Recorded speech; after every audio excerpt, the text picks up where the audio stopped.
Welcome back to Clever Hybrids Podcast. This is Season 3, Episode 3 with Jess Harris from Platzi. Hey Jess, how are you? I'm very good, Gabby. How are you doing? I'm doing pretty good. This is going to be weird because I'm from Washington, D.C., but you're from the other Washington, on the other side of the country. So it's like a parallel universe. It's really creepy.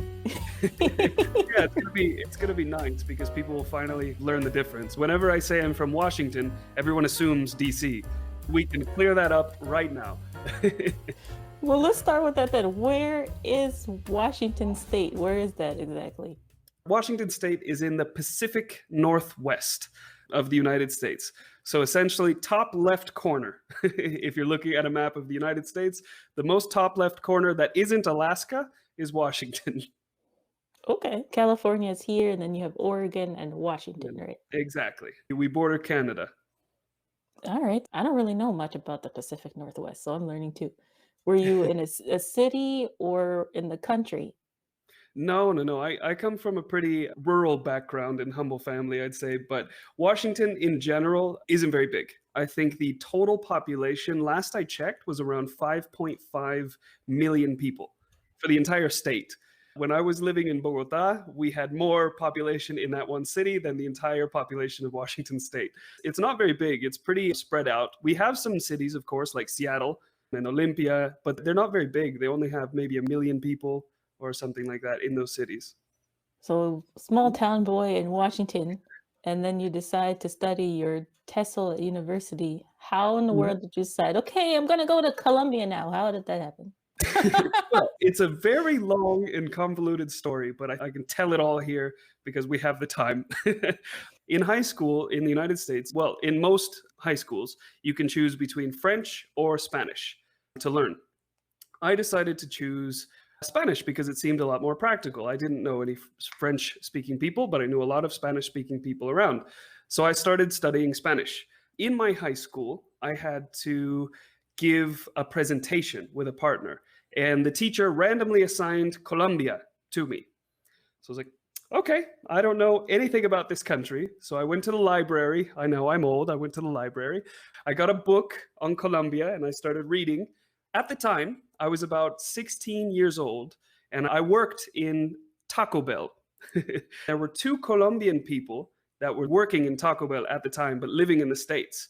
When I started to ask them questions about Colombia, I found a very specific sport called tejo, which is a very traditional sport in Colombia. It's very, very cool.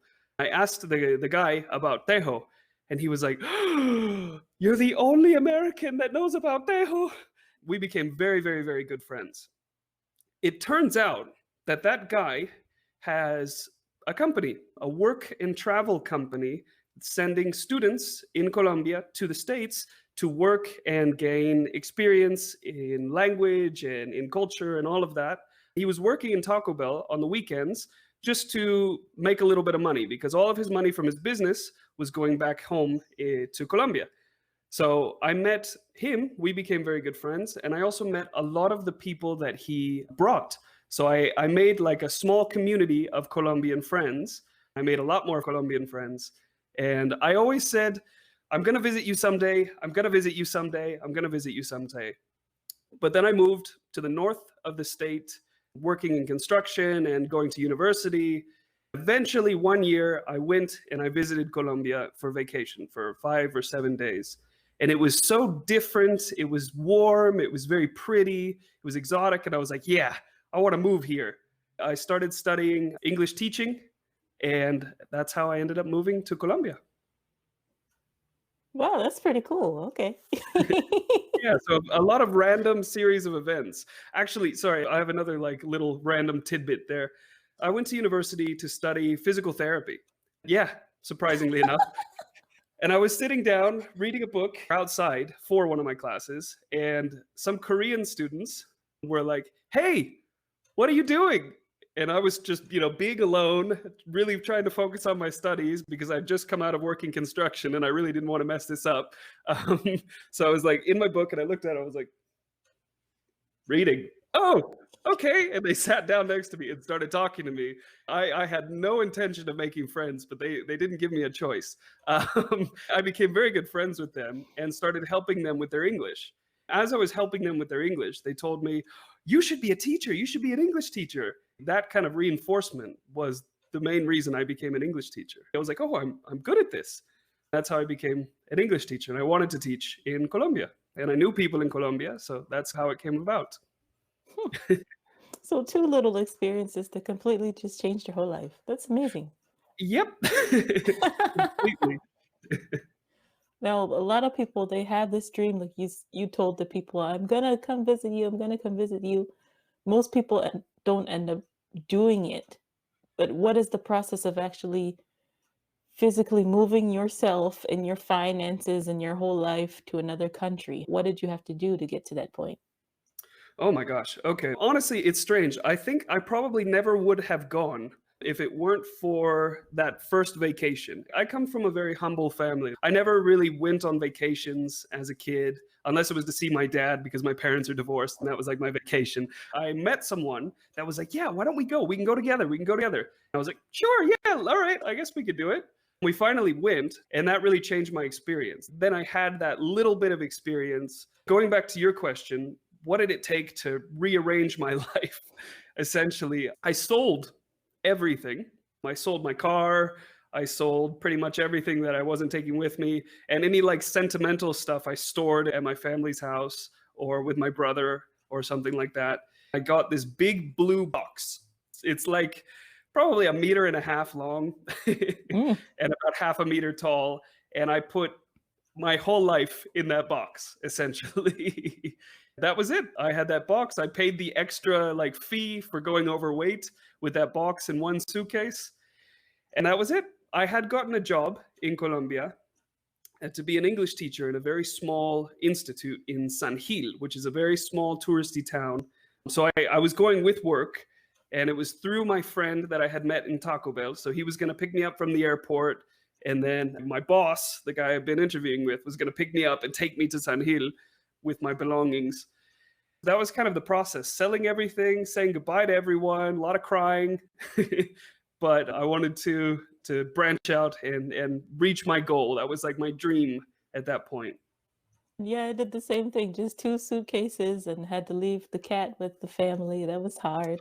So you're in San Gil, then how do Uh-huh. you get from San Gil to Bogota? That's a big jump. Oh, that's a long story. I have a couple funny anecdotes from when I first arrived. All I had in the world was $1,000 and my box of stuff. And I arrived to an airport in Bucaramanga. In Bucaramanga, I had like $500 translated into Colombian pesos in my wallet. I had this wallet from high school that a friend had made me that was made out of a bandana. It was a terrible wallet. I remember that a guy was helping me take my stuff, and he was asking for a tip. And I had to give him a tip. So I pulled out my wallet. I opened my wallet, and all my money fell on the floor in the middle of an airport in a foreign country. All of my money just fell on the floor. I could not have looked more gringo if I tried. So I quickly like picked up my money. I gave him like, I don't even remember how much at the time, whatever I thought was fair, which was probably way too much. I saw my friend for like an hour before my boss was like, okay, yeah, we got to go. We got to start working and doing things. I was like, okay. And he put me on a bus. And on that bus, we went to San Gil. And I stayed the night at one of his friends' house. And then I got set up in his house for a couple of weeks. The business was so small, it was in an apartment. And I rented the apartment below it because, yeah, no commute. That was a terrible idea. That was the ground floor. So I had like a little patio. So he could just open the window and yell down at me to get things or to go to work. Yeah, it was awkward. Lesson learned on that one. Yeah. But how did I get to Bogota? I worked about 9 months in San Gil, and I had a lot of really crazy experiences because I got to an advanced level of Spanish in university. But when I got to Colombia, I really realized my Spanish was not good enough. There was a lot of little cultural nuances and language things that I had no idea about. And I made so many mistakes just so many mistakes. There's a cultural thing in Colombia that you have to shut car doors very, very lightly. They're very, very particular about that. And in the Oh, States, I don't know if you remember, we just slam the door and we boom. don't care. Yeah. Um, I had several taxi drivers yelling at me because I would shut their door way too hard. There's a lot of little things. There's a word in Spanish that's mono. In Mexico, it means like cute person. In Colombia, it means blonde person. But the direct translation for mono is monkey. Mm-hmm. So people started calling me mono, like, hey, mono. I looked and I was like, are you being racist? Are you calling me a monkey? So it took me a while to figure out that was not the case. I've got a lot of stories like that. Eventually, I stopped working at that place in San Gil because it was very, very small. In Colombia, you can stay for 6 months on a tourist visa, and then you finally have to get a visa. So after 6 months of working there on a tourist visa, we finally went to Bogota to get a visa. And they denied my visa. They denied my visa because the business was so small, it did not meet the legal requirements to have a foreign worker and handle all the benefits and things like that. All the payments were under the table. The business didn't make a lot of money. They denied my visa. I almost had to get married for a green card marriage in Colombia. It was a bit wild. And eventually I got a visa, a student visa, just saying I was studying Spanish at that place. Because everything was under the table, I was being exploited. I was working a lot and not making a lot of money. So finally, I started looking for a job in a bigger city, Bucaramanga. And I ended up finding a job there as an English teacher in Wall Street English, a multinational English teaching company. I think it's one of the biggest English teaching companies in the world. I ended up getting hired as a teacher for them, making the same amount of money that I was making before, but working half the time with full health benefits and everything. I was a teacher for about a year and a half there. And then they offered me to be a service manager, is what they call it, an academic manager in Bogota. Okay, I have no words. I have no words. Yeah, Wait a there's a second, lot more stories. oh, yeah, I had a similar experience, not as bad as dropping the money on the floor, but here in Germany, even though it's so advanced technology-wise, they still want cash everywhere. So I was like an American, here's my debit card. And some small cafes or things you go to, they're like, oh yeah, ohne Geld, das geht nicht. Without cash, we cannot serve. And you're like, wait, you want paper? What? This is Germany. Yeah, it's so confusing. I have a Dutch last name, so people are trying to figure out, does she speak German or does she speak English? They're just kind of looking at you confused. Yeah, that happens. My friend had a very different experience when he came here. One of my best friends, I convinced him to move to Colombia. He's from the States, but his ancestry is Italian and German. Darker skinned, black hair, brown eyes, but didn't speak Spanish very well. So when he got here, people would speak Spanish to him as if he was another Latino, and he would try to speak. They wouldn't register that he wasn't from here. They would probably just think he had a problem, like a speech issue or something like that. So it was very hard for him. He struggled, I think, a lot more than I did just because of that sort of stereotype. Man, I can relate to that because with the Dutch last name, people are trying to talk to you in German, and it's not like talking to a foreigner in German. At the beginning, I didn't even know how to say, could you say that again nicely? So I was just like, what? What? Yeah, and then for them, it probably doesn't register that you're a foreigner. They just think something's wrong with you. I fortunately haven't really had that issue because I'm so white, people just assume I don't speak Spanish. Even now that I speak Spanish, people assume that I don't speak Spanish, which is another funny thing. Going into restaurants, and I'm asking, like, what's on the menu? And they show me, and they say it very slowly, and they'll point, and they'll be like, hamburger. Like, sí, sé que es una hamburguesa. Está bien. And then they're like, oh! Oh my goodness, that must be a whole different experience. I have a racially ambiguous face. I always get looks not like, where are you from? But kind of like, what are you type of look.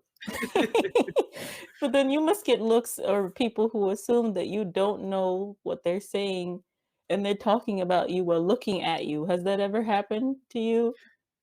Yes and no. If I ever travel with my wife, people always just look at my wife and talk to her because they just assume that I do not understand anything that they're saying.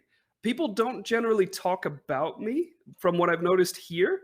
I've noticed it more in the States, actually, with Spanish speakers in the States that are more used to no one else being able to understand them.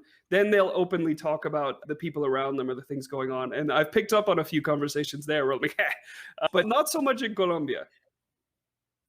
Oh man. Yeah, just we have the opposite thing because I look more German than my husband, even though he's been here longer. Since he's from East Africa, people will talk to me instead of talking to him, and then I just look at him like, "What did they just say?" Ay, ay, ay. At what point of this journey did you meet Diana? When did that happen? I met Diana in Bucaramanga a month before I got offered the promotion to move to Bogota. We got to know each other, we started dating, and then I had to leave. And I was like, okay, I guess we should break up. And she was like, no, I don't want to break up. And I was like, do you really want to try a long distance relationship? It's probably not going to work. She was like, yeah, I want to try. And I was like, okay, fine, I'll try it too. And we've been together for 5 years. We weren't making a lot of money at that time, so being able to travel was pretty difficult, like traveling back and forth. And Colombia is very mountainous.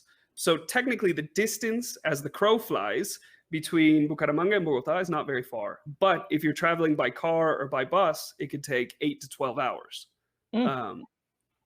Yeah, because it's so mountainous, you just have to pretty much go around mountains the entire time.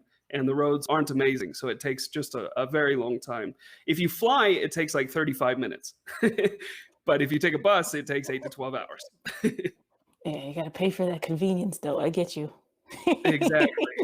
And at that time, I had no money. Actually, when I first got to Bogota, we waited a month and then we rented an apartment, and Diana moved in with me. She left her very cushy national marketing director job to come live with me. We were so poor. So poor. We were starving pretty much the entire time for like a year and a half. We were just so poor. Well, that's the stage that we are at right now. We're not like super poor, but by the time everything is paid, it's like, we have $2. You want to rent a movie? Exactly. Exactly. Diana, since she left her job, she was taking care of the house and looking for opportunities there. She works in marketing. And here in Colombia, that's an extremely saturated field. So it was very difficult for her. And I was making just enough. We didn't realize how expensive Bogota was in relation to Bucaramanga. So we rented this place that was way too big. So we had like 3 rooms and we could only fill one of the rooms. So we were just in this big empty house for a year. So that brings me to another question. What was that Sure. like, dealing with people describing stuff in kilometers and Celsius? I'm still getting used to that. Yeah. So that was weird. That was hard for me. Kilograms, kilometers, meters, Celsius. It was tough for me to understand, and it still is kind of tough. I understand now what is hot, what is cold. If I say it's 25 degrees Celsius, I'm like, yeah, that's a pretty warm day. If I say it's 30 Celsius, holy crap, that's hot. I know it's hot and cold, but I don't know the exact difference. So if I want to tell my family back home, oh, it's nice and 22 degrees here, I have to be like, okay, what's the conversion rate, and Google it. And I'm like, oh, that's 70 something. So it's like 75 degrees. I suffer a lot with height because they're like, oh, you're like 178. I'm like, what does that mean? Is that tall? Is that short? I've got that now. The system makes a lot more sense, so I prefer it technically. But one thing that I can't get used to is shoe sizes. Colombian shoe sizes are different from European shoe sizes, which are different from American shoe sizes. That I have never gotten used to. Yeah, that still drives me nuts, but I like kilograms because I weigh less in kilograms than I do in pounds. True. Yeah. Yeah, that is nice. Most people think of Latin America as pretty much a homogenous type of society, but even within Colombian society, there are lots of different ethnic groups. So what are some of the different ethnic groups that you see where you live? It's an interesting mix. There's a mix of like Spanish that came in that are very like light skinned. There's a mix of indigenous There's a mix of like African descendancy here. There are some expat communities. There's a lot of tourists. But yeah, I would say those are kind of like the different communities around. Mm. I love seeing like the African culture mixed in with the indigenous and the Spanish culture. You see this a lot in Latin music, like with cumbia and merengue and all of these different types of music. They all have like a big mix of background. There are a lot of different cultures living in Bogota, but in the smaller cities here in Colombia, it's not as diverse. There's generally the ethnic backgrounds that I had mentioned, but there's not a huge expat community. In my time here in Colombia, I've tended to avoid expat communities because I've always preferred to ingratiate myself in the culture and try to learn as much as I can being part of it. It was hard. It was tough to get used to the culture. Everybody does things differently. There's a lot of body language and other cultural nuances that you miss and you don't really understand when you go to a new place. Yeah, I was helping someone who had just moved to America from Ethiopia, and in English we say like, "Yeah, come here, come here," and she Mhm. was on the other side of the room going like this at me. I'm like, What is she doing? That means Mhm. come here in Etiyopian body language." I was just Exactly. looking at her for 5 minutes, like, is she having a stroke? What's happening? And for come here in Colombia, they don't use their hands. They'll just nod. They'll go like this. Like, come here, come here. No hands whatsoever. There's another funny for me thing that was very different for me to see. It was making a kissing face. If you want to point at something here in Colombia, you point with your lips. So like it's over there. And the first time I saw that, I thought it was so funny. It's a cultural difference. People do things like this, which means the situation is out of your hands. They say baila, and then they do this. So if someone is being very cheap, you do this. You hit your elbow. There's a lot of little things that people like say and do that I did not understand in the beginning. One thing, Gabby, in the States, I'm going to ask you a quick question. In the States, when somebody asks you a question and you don't know, what is the gesture and sound that we make? I would be like, and Exactly. I would do the same thing. We are mouthing very, very quickly. I don't know, and shrugging the shoulders. In Colombia, they go. And it took me a long time to understand that when people go, I'm like, are you a guinea pig? I don't get it. Um, yeah, oh and my also goodness. like lots of little things. If they are agreeing with you, they will say, hmm. And that doesn't mean they're thinking, they're agreeing with the statement you just said. So all of these things I had to learn, and it took me a long time to learn them. Yeah, it happened when me and my husband were dating too, because like you said, and he's like, what is that? What what are you saying? He didn't understand that was yes, I agree.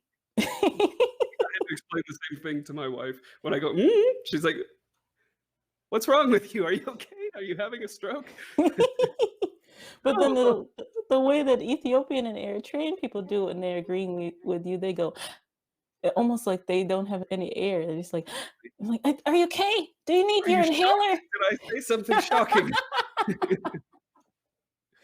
It's just like embracing the fact that you're not from there and you need to learn. Getting rid of that fear of, well, what if I say something wrong? What if I do something wrong? And so I'm never going to do anything. Just getting rid of that fear and asking questions and being okay with looking dumb. Because it's going to happen. If you're in a new culture, you might do something offensive or strange.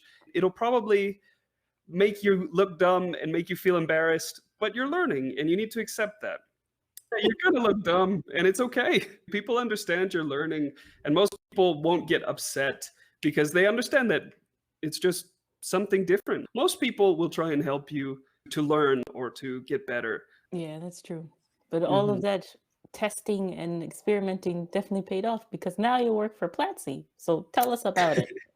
Yeah, sure. When I came to Bogota, I was an academic manager of a small center with maybe 100 students or so, maybe 150. I was doing that for about a year.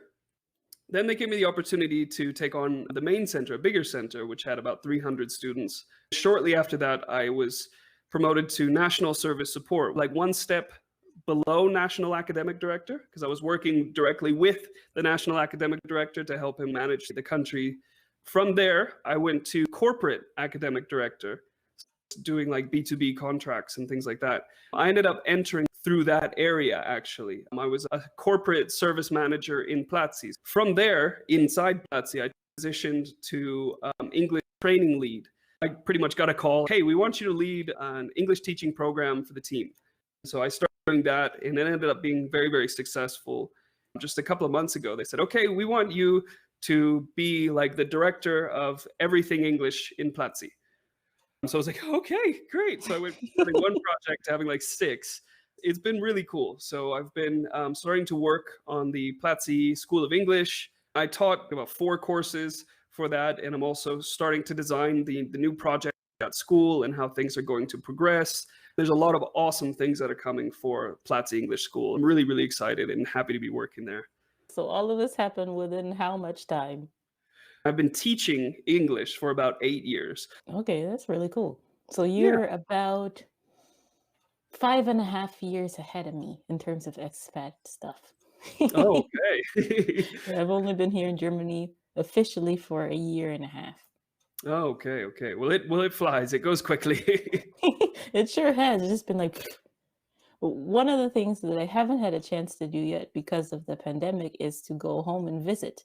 Have you done that before? Do you have any like, oh, that feels weird now when you went back home? Yeah, yeah. I went home after my first year, and everything was pretty normal. I went home, I visited my family, everything was fine. Then I went back to Colombia, and I stayed for 4 more years before I visited my family. I didn't actually visit my family until December 2019, so just before the pandemic. I went back to Washington, went back to Seattle, and that area. It was really nice because I was able to visit all of my family. I was able to do a lot of like nice touristy things. I brought my girlfriend, Diana, and I proposed to her in the snow, which was her first time seeing snow, and it was really nice. So now I have a Aw. fiance. I call her my wife because we've lived together for many years, but technically fiance. It was weird going back. It's funny when you spend so much time in a certain country and in a certain culture, you have something called reverse culture shock when you go back to your home. So everything that used to be familiar and used to be normal is no longer familiar, is no longer normal. The first thing that hit me is the ambient language changes. I get used to listening to Spanish in the background, always Spanish. When I hear English here, I'm like, ooh, an English speaker, and I pay attention. When I went back home, having the ambient language, everything around me being English, started to feel weird. And there were a lot of little like cultural things that I wasn't used to. I went from being in a big city back to a small town. Slamming doors of cars became something weird for me. Things that would affect Colombian people started to affect me. Nuanced things that I wasn't really expecting. I would do things like this and people wouldn't understand it. Cultural appropriation things that I developed no longer worked. And all my old habits have been pretty much washed away. Even my mother told me I have an accent. Has that happened to you, Gabby? Yeah, my little sister was making fun of me. She's like, "You sound German now. What happened to you?" Exactly. I have developed a teacher voice. So I speak very clearly, very precisely, but now I no longer have my Seattle accent. Very clear, very understandable, but it's no longer like a specific accent of a certain place. That's the truth. It is weird. Even I don't know. I feel like a double expat because we're here in Germany, as I keep mentioning, Mhm. and we're also embedded in my husband's culture, which is the East African culture. So I'm stuck between 2 things. Most of the time, I have no idea what's going on. They don't use their left hand for a lot of things. I've stopped using my left hand for a lot of stuff. It's like your dirty hand. You don't use that. Okay, interesting. Yeah, Very and interesting. we would touch things on our touchscreen with our pointer finger, Mhm. but in I don't know why a lot of Africans, instead of using their pointer finger, they use their middle finger. Okay, So interesting. I started doing that too. There's these little things that you develop in these cultures. Then when you go back and see everybody doing it, it feels weird. If you see people using their left hand or using their pointer finger for tablets, it's going to feel strange to you. That's the weirdest thing about it. The reverse culture shock, because culture shock is to be expected. You're dropping into another culture. But then feeling weird about being in your original culture, that kind of messes with you. It's like, what's wrong? Am I no longer American? Honestly, I don't think I am anymore. I don't feel like I really belong to any one culture. I feel like I'm more culturally Colombian than I am American, which I also hate the term American because the Americas are very, very big. And I think Canadians are American and Mexicans are American and Colombians are American, but that's a whole nother thing. So you're saying you feel like a clever hybrid is what you're saying. A clever hybrid, I think, is the best way to put it. I don't know about clever. I wouldn't say I'm that clever. I am probably a hybrid. No, I would definitely say you're clever. I've learned a lot from you, and even in the past, how long have we known each other? Like 8 months or so? Yeah. So I've been learning a lot from you. I really appreciate you taking the time to not so much mentor me, but just kind of like, so what am I doing wrong? Just tell me. And then you're like, Gabby, calm down. So I'm more than happy to help. I'm more than happy to share whatever knowledge I have. It's a weird thing that I've been here for so long and I've been doing it, and it's been very like normalized for me. It's weird for me to think that my experience might be very unique. Getting to know you and a few other people, they're like, oh yeah, you're the expert. And I've never felt like an expert before. I remember reading a quote that said, if you spend 10,000 hours doing something, you're probably an expert. I've probably done 10,000 teaching hours at least. I would never say I'm an expert, but people have been calling me that. And it's a weird feeling, but it's cool to be able to share some of my experiences. It's weird realizing you're the elder statesman. You're like Benjamin Franklin, but with hair. I wouldn't go that far, but yeah, it's a weird feeling to hear people take my advice. Like you were saying, oh, what do I do? How can I handle this? Like saying, hey, yeah, you can do that. And then say, yeah, you know it. I'm like, do I? Maybe not. So take everything I say with a pinch of salt, Gabby. Okay, well, it's good that you're still humble. Some people are like, I am the greatest thing ever. And you're just like, yeah, I kind of know what I'm doing. So that's good. I think I know what I'm doing. I mean, I could be terribly wrong. Well, most of the time you do know. I can vouch for that. Now, everybody, if you are Latino, even if you speak Spanish or Portuguese, you need to check out Platzi. I have 2 courses with them. Jess, you have 4 you mentioned, and they also have a podcast that you can listen to. They have courses for English, but they also have courses that are related to how to build a business, how to learn programming, and all of these are in Spanish or with Spanish subtitles. We're also going to be launching some more courses in English as well. If you only speak English, you can learn a lot. It's a really cool platform, and it's a startup and it's growing. The idea is to really help Latin America grow, and that's one of the main reasons I'm part of it, because it's just so amazing. Yeah, Latin America is just like right there. It's about to explode. I'm so excited. Yeah, me too. And I'll be happy if I can say I contributed a very small part to seeing Latin America become a really powerful economy. Amen to that. If people want to hear more of your tidbits or even some of your nerdiness, where can they find you online? Well, mostly nerdiness, but you can find me on Twitter at Jess Harris 50. I think it's the same handle for Instagram if you want to follow me on Instagram. I don't really use Facebook. You can look for me on LinkedIn. Feel free to contact me through any of those mediums. All right, that sounds good. And we're on a Platzi kick, y'all. Next week, we're going to be with Caro Boquin. She is also with Platzi, but she's just switched over to Platzi Brazil. So that's going to be, whoa. Yeah, Caro is great. We worked together very closely for a long time. She's amazing. She has a lot of experience and a lot to say. So I'm looking forward to that broadcast. Yeah, she's like a soft-spoken genius. You don't know what she can do until it actually happens. And you're like, where did that come from, Caro? She's like, what did I do? She is a low-key genius. You don't realize it, then boom. Crazy. And if you guys are loving this content, make sure that you follow us on Instagram at Clever Hybrids. If you're needing help to make your own podcast like this one, or you want to upgrade your English or talk about cultural differences, just like we talked about today with Jess, check out our website, cleverhybrids.com. Until next week, optimize through principles, not rules.